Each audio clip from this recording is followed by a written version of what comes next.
Your mother and father are not doing well. I cried out to Tyler, you have to end your trip now and return home right away. However, Tyler's answer was callous. Along on the journey are my coworkers. Manage it independently. In any case, you're probably exaggerating, right? I'm going to hang up now since I'm busy. Afterwards, I tried to call Tyler, saying, hold on a second, but he hung up on me. When Tyler returned home 2 weeks later with no regrets, I said, both of their funerals are over.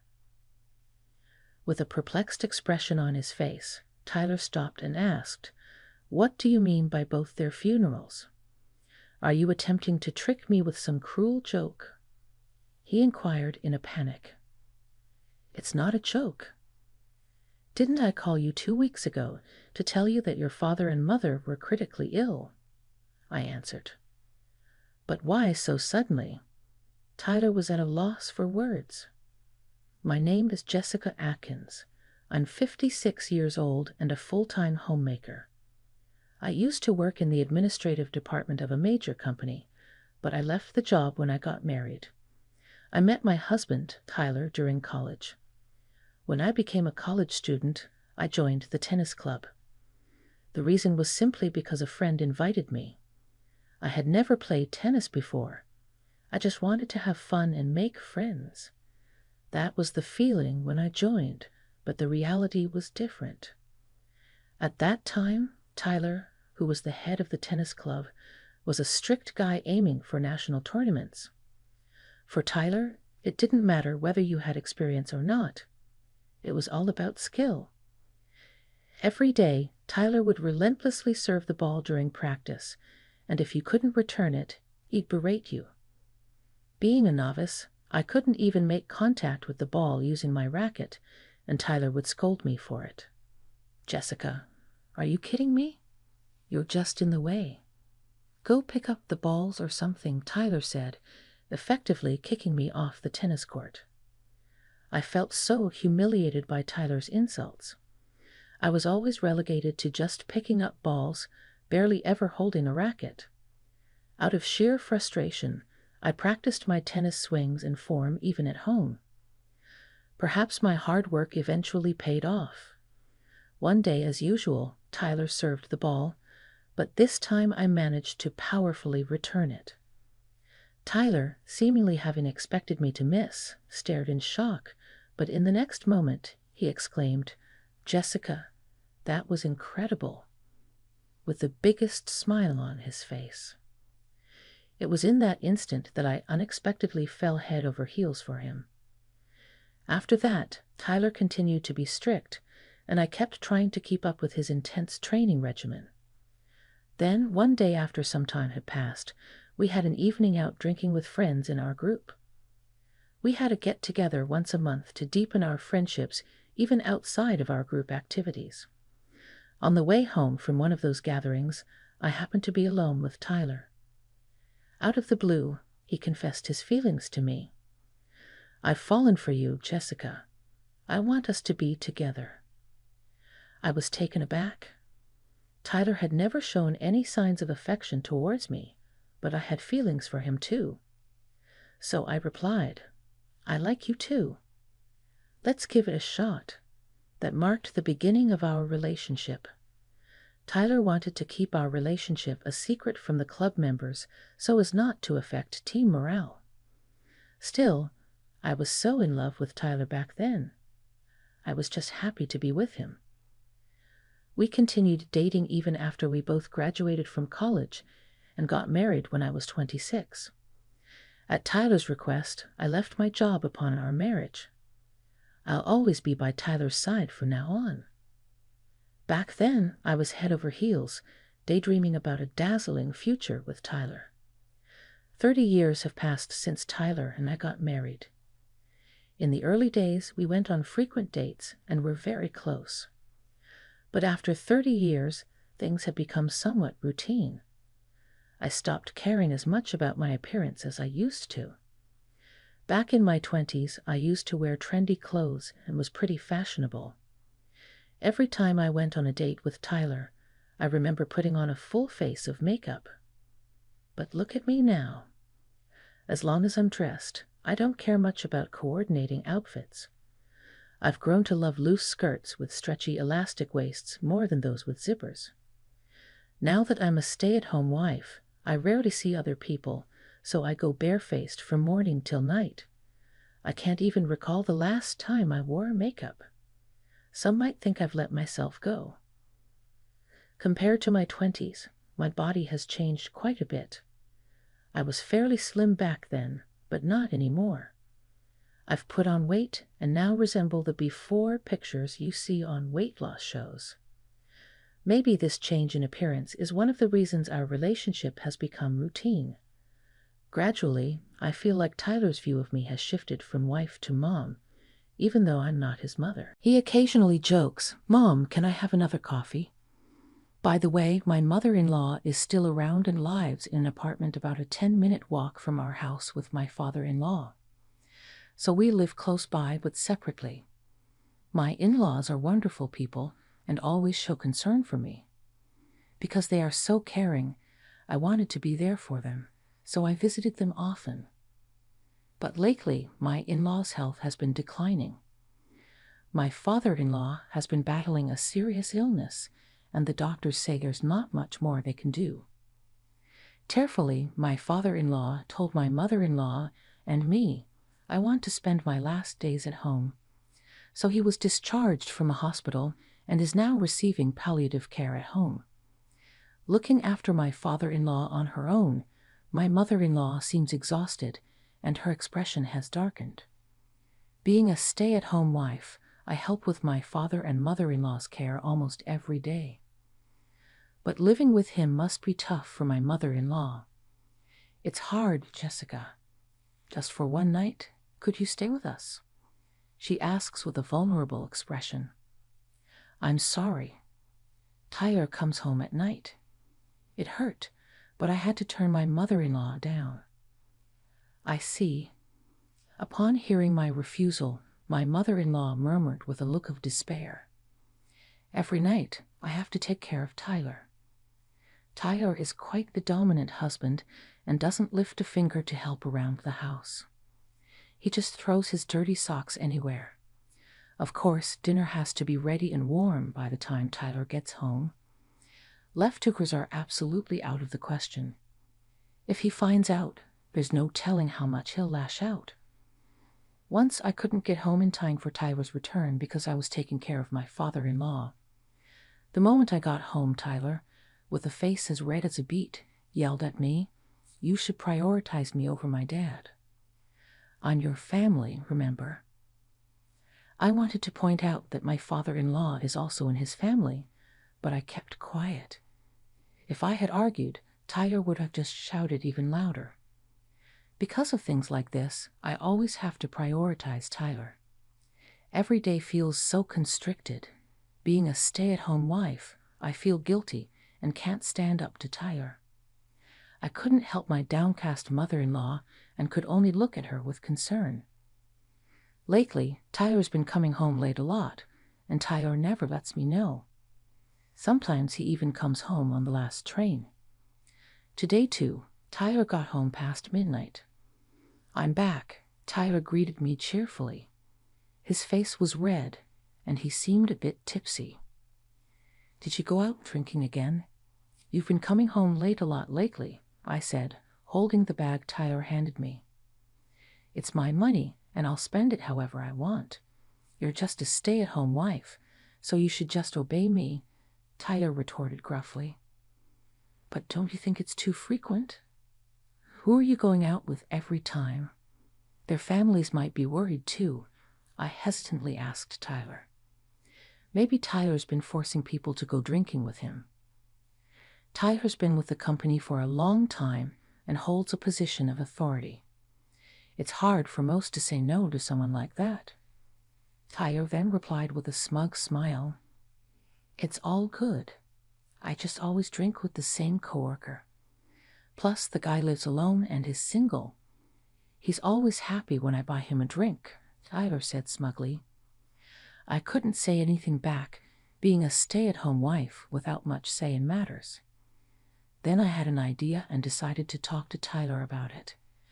Could you let me know in advance when you're going to go out for drinks? Your mom seems really stressed out, and your dad's condition isn't great either. I'd like to be there for them as much as possible. But Tyler laughed off my concerns. No can do. When I go out depends on my mood. Besides, Mom will handle Dad's situation. Jessica, you should be all in for me. As I was taken aback by Tyler's harsh words, he said, instead of standing there, get the bath ready. You're so slow with that, and he quickly headed to the bathroom. Yes, I'm sorry. All I could do was respond like that. Then one day, Tyler suddenly told me, I'm going to go on a trip for 2 weeks from next week. While I stood there in shock, Tyler cheerfully flipped through a guidebook, pondering what he'd eat. He was planning to go to Australia. Regaining my composure, I asked Tyler, why the sudden international trip? What about your job? And I don't even have a passport. Tyler seemed a bit annoyed with my questions. I got a bonus, so I thought I'd just go for it.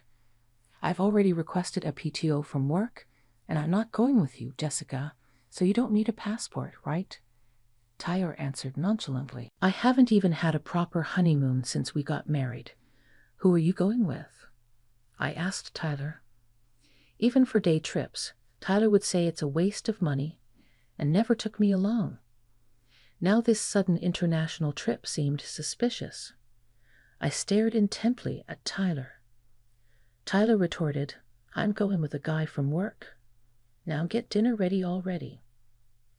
I realized it would be challenging to press him further. Tyler probably wouldn't answer me if I continued to ask, and might even snap at me. Though I felt frustrated, I reluctantly started preparing dinner. That day, Tyler left for his trip early in the morning. By noon, I found myself frantically calling Tyler. What do you want? I'm about to board a plane for an international trip. Read the room, Tyler snapped at me as soon as he answered. My in-laws are in critical condition. Please cancel your trip and come home immediately, I pleaded with Tyler desperately. If he hadn't boarded the plane yet, there was still time, or at least that's what I thought. But Tyler's response was cold. I'm on vacation with my colleague. Handle it yourself. You're probably exaggerating anyway. I'm busy. Going to hang up now. Bye. Wait a second. I tried to reach out to Tyler, but he hung up anyway.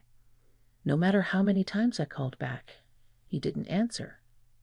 You'll regret this, I whispered to myself. 2 weeks later, I'm back. Tyler walked in cheerfully, carrying a large suitcase. I approached the unapologetic Tyler and said, both their funerals are over. Tyler looked puzzled as if he didn't understand what I was saying. What do you mean by both their funerals? Are you playing some kind of sick joke?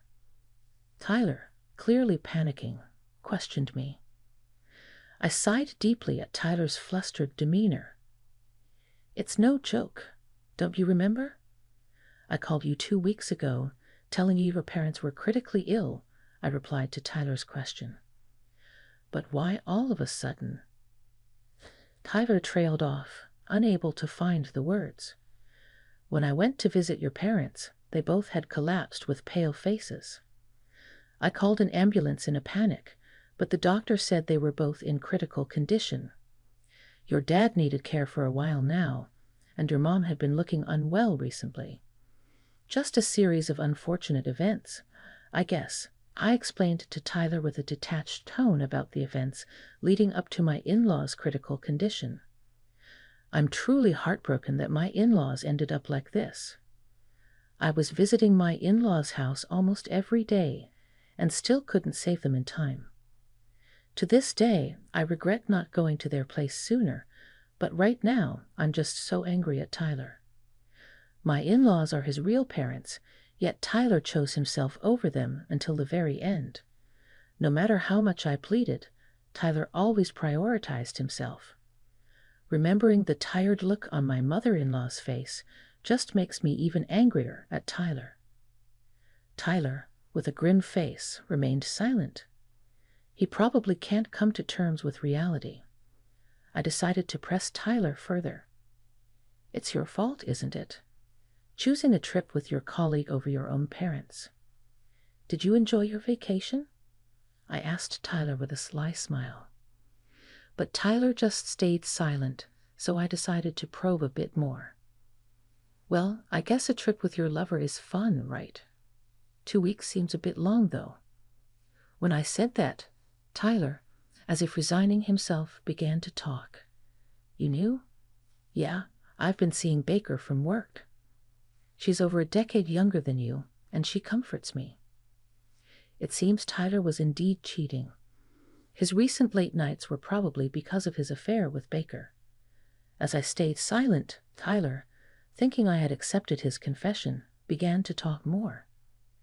Baker is nothing like you. She has a slim figure, is beautiful, and she has a job. You're nothing compared to her. Tyler was clearly proud of himself. Huh, not caring at all, I responded nonchalantly. He seemed to forget he had asked me to become a stay-at-home wife after we got married. Then, as if he had an idea, Tyler made a suggestion. That's right. Now that my parents are gone, and there's no one to oppose a divorce with, you and I can live here with Baker. So leave right now. I was flabbergasted by Tyler's words.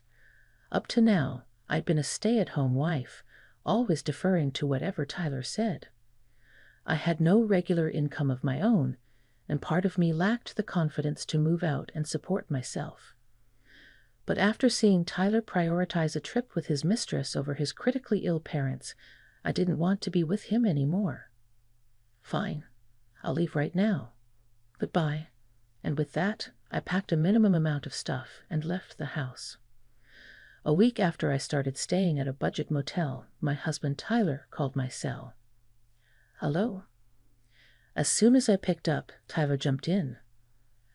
I can't find the checkbook at home. He sounded pretty panicked. However, I left all the statements under Tyler's name at the house. Of course, that includes the bank book where Tyler's salary gets deposited. The only checkbook I took is in my name. Did you check properly? As soon as I said that, Tyler shouted, It's the checkbook in your name.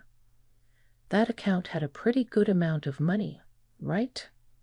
It's a joint property, so half of it's mine, isn't it?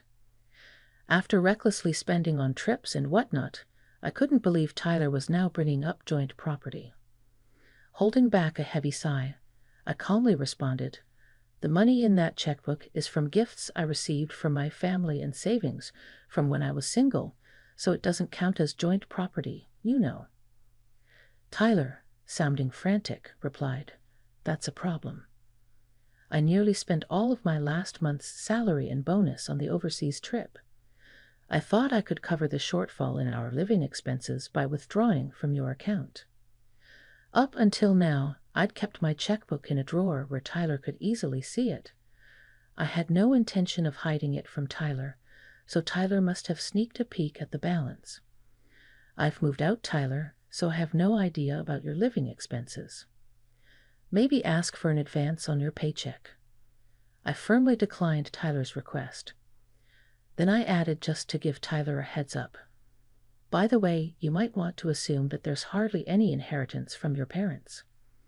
They were living on their pensions, and with the cost of your father's care, they were barely getting by. And you better clear out their rented apartment soon, or you'll be paying rent every month. My in-laws have been living in a rented apartment, barely making ends meet with the rent and the cost of caring for my father-in-law. My mother-in-law somehow managed to save and get by each month. I reckon my mother-in-law had her share of worries and stress. You're kidding.